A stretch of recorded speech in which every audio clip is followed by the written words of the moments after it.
আসসালামু আলাইকুম। হ্যালো ইমরান, কী অবস্থা, কেমন আছেন? আশা করছি আল্লাহ তাআলার রহমতে খুবই ভালো আছেন। তো বরাবরের মতো আমি আপনাদের মাঝে চলে আসলাম নতুন আরও একটি ভিডিও নিয়ে।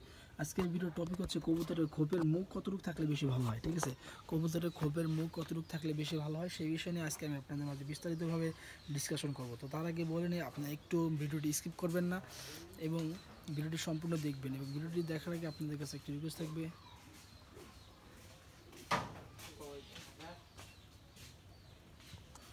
যে নতুন দর্শক হয়ে দেখেন তাহলে অবশ্যই সাবস্ক্রাইব বাটন ক্লিক করবেন এবং সাবস্ক্রাইব করে পাশে থাকা বেল বাটনে ক্লিক করে দেবেন।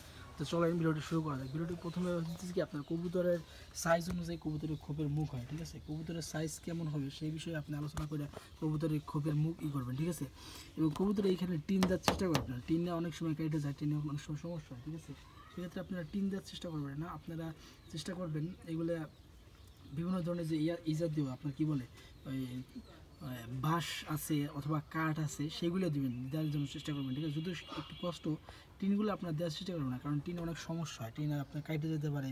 তারপরে টিন কবুতরের বাচ্চা অনেক সময় সমস্যা হয়, বাচ্চার মানে এইসব অনেক বিষয় আছে যেগুলো হইতেছে আপনার টিনের কারণে সমস্যা হয়। তো এই জিনিসটা আপনারা মাথায় রাখবেন যে টিন দেওয়ার চেষ্টা করবেন না, টিন দিলে সমস্যা হবে। ঠিক আছে, আর কবুতরের খোপের মুখটা একটু বড় রাখবেন, যাতে আপনার দুটো কবুতর বেরোতে পারে, দুটো কবুতর থাকতে পারে। ঠিক আছে, আর কবুতরের ভিতরে একটু জায়গা বেশি রাখবেন, যাতে কবুতরের থাকার কোনো অসুবিধা না হয়। ঠিক আছে, কবুতরের থাকার কোনো অসুবিধা না হয়, সেক্ষেত্রে কবুতরের খোপটা একটু বড় রাখবেন। ঠিক আছে,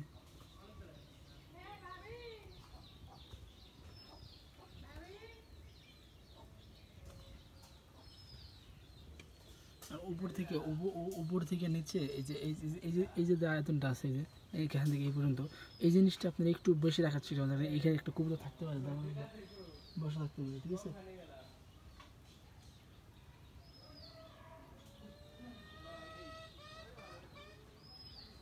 ঠিক আছে, এগুলো থাকতে পারে। এরপর হচ্ছে কবুতরের এই যে এইটা, এই যে একটা এই দেখতেছেন, এই জিনিসটা মুখটা একটু বড় রাখবেন। এই জিনিসটা মুখটা এই চারদিকে সমান রাখবেন। ঠিক আছে, যাতে কবুতরটা ঢুকতে পারে, খুব ইজিলিভাবে ঢুকতে পারে। এইভাবে আপনার কবুতরের মুখগুলো, কবুতরের খোপগুলো কাটবেন। ঠিক আছে, আর যেটা বলছিলাম যে এইখানে কাট দিবেন, এখানে কাট দেওয়ার চেষ্টা করবেন অথবা বাঁশ দেওয়ার চেষ্টা করবেন, টিন দেওয়ার চেষ্টা কখনোই করবেন না।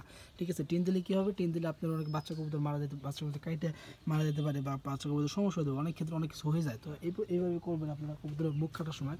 তো আজকের ভিডিওটি এই পর্যন্ত, ভালো লাগে লাইক এবং শেয়ার করে পাশে থাকবেন এবং অবশ্যই সাবস্ক্রাইব করবেন। দেখা হচ্ছে পরবর্তী কোনো ভিডিওতে। ততক্ষণ পর্যন্ত ভালো থাকবেন, সুস্থ থাকবেন। আল্লাহ হাফেজ।